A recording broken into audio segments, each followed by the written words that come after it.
killer with no conscience. A police force unable to halt a flood of murders. They knew that there was a man out there who was hating prostitutes and was stalking them and killing them. No woman is safe whilst he's at large. This is the story of the Yorkshire Ripper. Killing prostitutes became an obsession with me. He went out prepared to do evil, and he did do evil.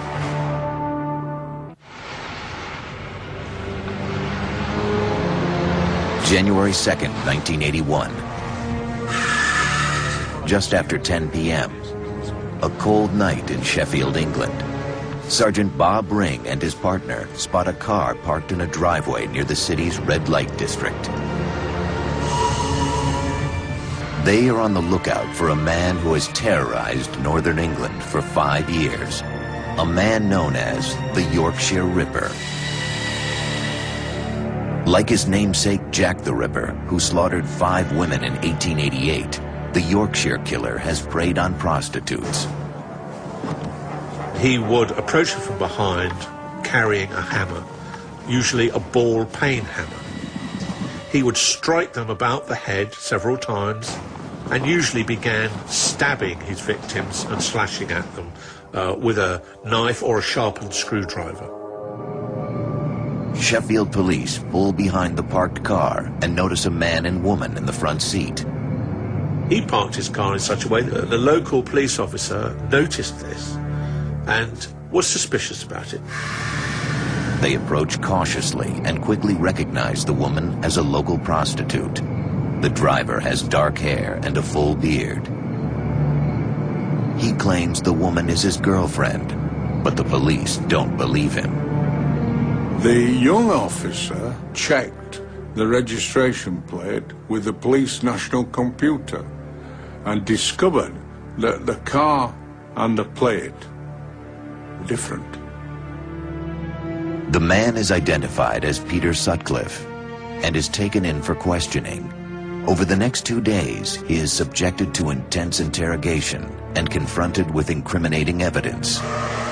Then Sutcliffe calmly confesses, telling police who he killed, how he did it, and why he could not stop. I'd been taken over by this urge to kill, and I couldn't fight it. His tale of murder and butchery was likely a mixture of fact and fantasy. Sutcliffe is a very manipulative, psychopathic liar. Though he looked harmless, Sutcliffe's 33-page confession is a dark journey through the mind of a merciless killer. He was just Mr. Ordinary. They're the guy next door, they're the guy on the bus, they're the man on the train. And they look just like us and they sound just like us, until one day we discover that they are the epitome of evil.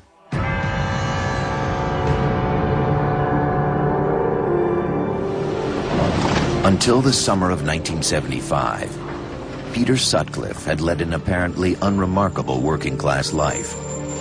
He was a truck driver who frequented neighborhood pubs and had a few minor run-ins with the law. Yet years of rage and fears of inadequacy had built up inside him, feelings that were about to boil over. It was my intention to find a prostitute and make it one more, one less. Olive Smelt and Anna Rogulski survived brutal attacks from an unknown assailant. Each was struck on the head repeatedly with a hammer, so badly injured they were unable to adequately describe their attacker. Police did little. They had come to accept a certain level of violence in the red light district. The victims of serial killers are most often the throwaways in our society. Who's going to notice? October 30th, 1975. Sutcliffe was making his way along the dark roads when he came upon 28-year-old Wilma McCann. The mother of 4 was trying to hitch a ride. I was driving through Leeds late at night. I'd been somewhere, having a couple of pints. He drove McCann to a quiet area and gave her a £5 note.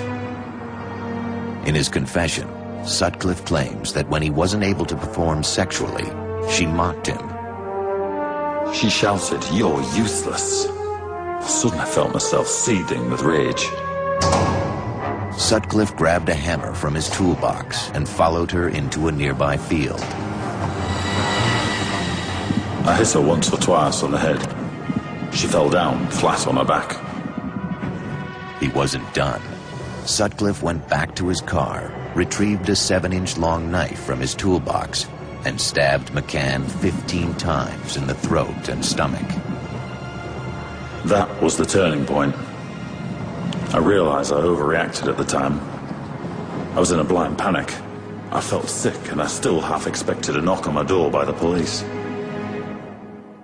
At dawn the next day, a milkman made his rounds through the council housing area of Scott Hall in Leeds. As he walked past a field, he saw a shapeless bundle on the grass. It was the body of Wilma McCann. In a small house nearby, McCann's children were waiting for her to come home. Her son Richard, only 5 at the time, remembers that morning vividly. My sister Sonia, who woke me up, shook me and asked me to get out of bed and put my jacket on, and said Mum hadn't come home, let's go look for her. About 100 yards away, their mother lay in the field, covered in blood.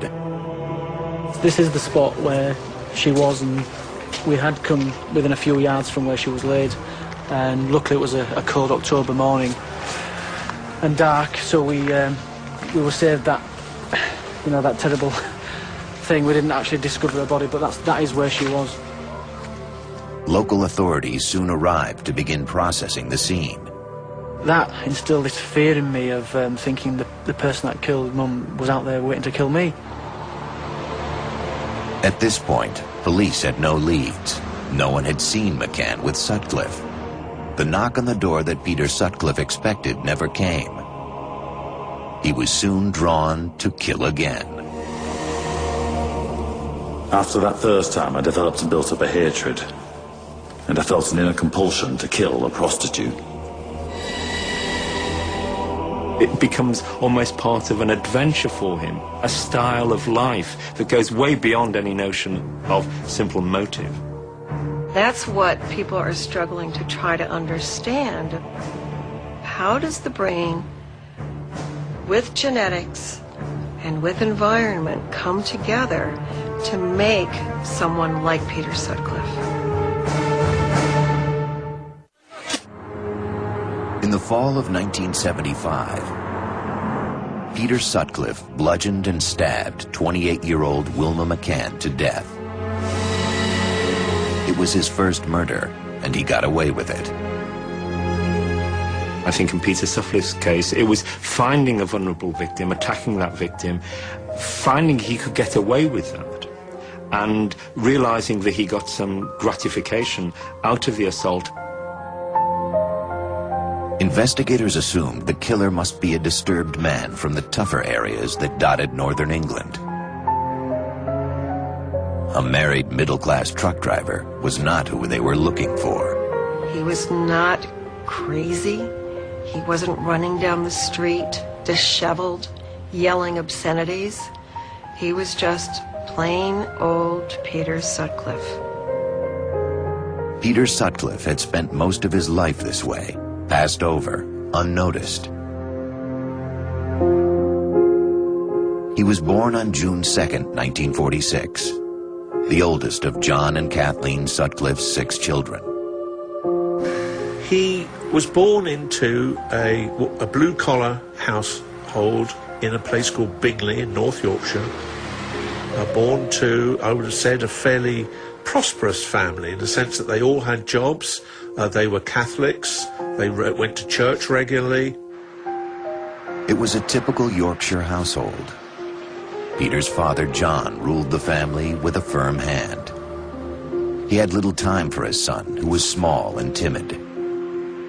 He'd often hide behind his mother's skirts as a small boy.